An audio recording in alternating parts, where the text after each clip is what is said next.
না না না, চোরের তাণ্ডবে থাকা যাচ্ছে না। গ্রামের মানুষজনেরও বড় সমস্যা হচ্ছে। চোর বাবাজিরে ধরতে পারলে না, পা বেঁধে নদীতে ফেলে দিব। হ্যাঁ, আজ কেমন জানি মনে হচ্ছে আমার বাড়িতে আবার চুরি হচ্ছে না তো। না, এভাবে বসে থাকলে তো হবে না। গ্রামের মানুষজন আবার আমার উপর বড্ড ভরসা করে। কি গো, এত রাতে তুমি বাইরে কি করছো? ঘুমাবে কখন? আচ্ছা, তোমার কি কোনো বুদ্ধি শুদ্ধি নেই নাকি? মাথার মধ্যে কি গোবর রাখা আছে? বকছো কেন গো? আমি আবার কি করলাম? ভালো কথাই তো বললাম তোমায়। ভালো না চাই, দেখছো একটা মানুষ বাইরে দাঁড়িয়ে কিছু একটা ভাবছে, দিলে তো কথার মধ্যে পা ঢুকিয়ে। যেটা ভাবো সেটা তো কালকে ভাবতে পারবে, এখন চলো ঘুমাবে, রাত হয়েছে অনেক। এই পেঁচাল পারিও না তো, যাও ঘরে গিয়ে ঘুমাও যাও। তা যাচ্ছি, বলি এখন কি নিয়ে এত ভাবছো শুনি? কি নিয়ে আবার ভাবছি? গ্রামে এত এত চুরি হচ্ছে, সেদিকে কি তোমার খেয়াল আছে? তা তোমার এত চিন্তা কিসের? আমাদের তো কিছু হয়নি, তুমি যেভাবে ভাবছো মনে হয় চুরি তুমি করছো। সকালে গরুর গোবরগুলান একটা বাটিতে করে রাখিও। কেন কেন, গোবর কি করবে? খাওয়াবো, তোমাক খাওয়াবো। তা যাই হোক, চলো ঘরে চলো। আমার আবার একা ঘুমাতে ভয় লাগে, যা ভাবার কালকে ভাবো। দূর দূর, মনটাই খারাপ করে দিল। দেখছিস কাট্টু, জমিদার মশাই তার বউরে কিভাবে রাগ দেখায়, আর আমার বউরে কিছু বললেই পোষ করে ওঠে রে। লালু, এখন এগুলো কথা বাদ দে তো। ভয়ে আমার হাত পা সব ঠান্ডা হয়ে গেল। আরে অত পেয়ারা নিচ্ছিস কেন? আর একটু অপেক্ষা কর, জমিদার বাড়ির ভিতরে ঢুকলেই দিব দূর। আরে লালু, তুই মনে হয় সোনার প্লেট দুটা বেশি নিছিস। তোর বস্তা কেমন জানি একটু বড় বড় মনে হচ্ছে। ব্যাপারটা কি বলতো? চুরি করে না নিয়ে যাইতেই কি ভাগাভাগি করবি নাকি? আর আমি যদি বেশি নেই তাইলে সকালবেলা তোর বাড়িতে দিয়ে আসবো আমি, যা। মাটির জিনিস হলেও তো দিতি না বেটা, আর এটা তো সোনার প্লেট। কি বিড়বিড় করছিস বলতো? জমিদার চলে গেছে, এদিকে কি তোর খেয়াল আছে? তাহলে দেরি করছিস কেন? পালা পালা পালা লালু, পালা।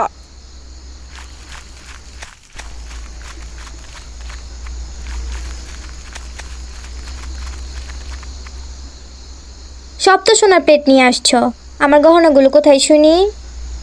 আরে গুদামে যা পাইছি সবই তো নিয়ে আসছি। গহনা কি গুদামে থাকে গিন্নি? গহনা থাকে আলমারিতে। তা সেখানেই যাইতে, তা যাবে কেন? আমি জানতাম তুমি আমার সাথে এমন কিছুই করবে। গিন্নি, সোনার প্লেটগুলো দিয়ে অনেকগুলান গহনা বানাই দিবনে। কাল সকালে গিয়েই গহনা বানাতে দিয়ে আসবে। হ্যাঁ, আচ্ছা দিবনে। কিন্তু গিন্নি, ভাবতেছি আমি একটা বড় দোকান দিব। না না, এখন দোকান দিলে মানুষ সন্দেহ করবে গো।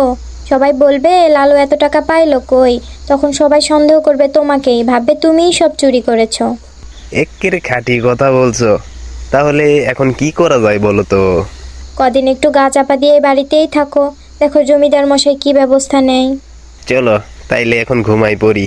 হ্যাঁ চলো চলো, ঘুমাই।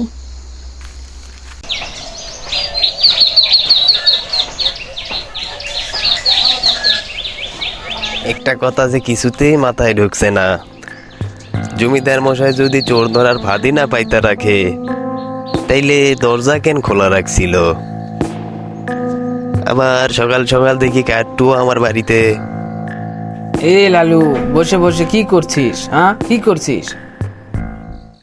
আরে কাট্টু যে, তা আমার কথা মনে পড়ছে নাকি? হ, তো কোনো খোঁজ খবর পাইলি নাকি? জমিদার কি কোনো ব্যবস্থা নিল নাকি? আরে না, তবে রামু কাকার দোকানে গেলে খোঁজ পাওয়া যাবে। রামু কাকার দোকান তো নয়, ওটা আমাকে সংসদ। হে হে লালু, ঠিকই কথা বলছিস। এই গ্রামে আর বেশি দিন থাকা যাবে না বুঝছিস, আবার নতুন চোর ঢুকবে। একটা গ্রামে বেশি দিন থাকতে নেই। হ, সেটা তো বুঝলাম। তবে একটা কারণ আছে। কি সেই কারণ? আরে এখন তো বলা যাবে না, এখন বললে তো মজাটাই নষ্ট হয়ে যাবে। পরে বলবো আমি তোরে। আচ্ছা, এখন রামু কাকার দোকানে যাই, চল।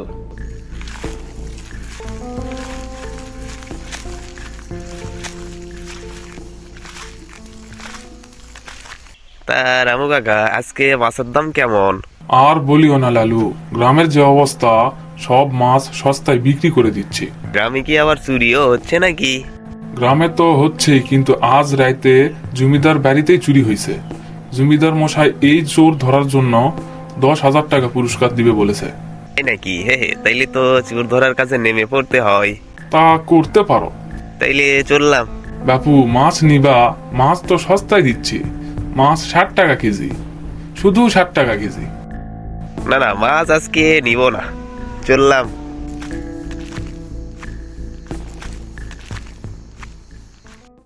লালু শোন, আজ আবার জমিদার বাড়িতে যাব বুঝলি। কেন কেন আজকে আবার কেন? আজকে যাব বিষয়টা দেখতে, জমিদার সেই দিন কেন দরজা খোলা রাখছিল। হ কাট্টু, আমি তো সকাল সকাল এটাই ভাবছিলাম। তাইলে রাইতে বের হোস, রাস্তায় দেখা হবে তোর সাথে।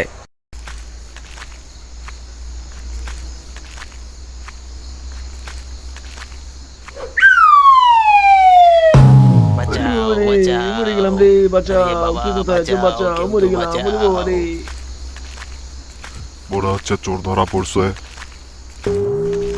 আরে তোরা যে, তোদের তো আমি বাঁচাবো।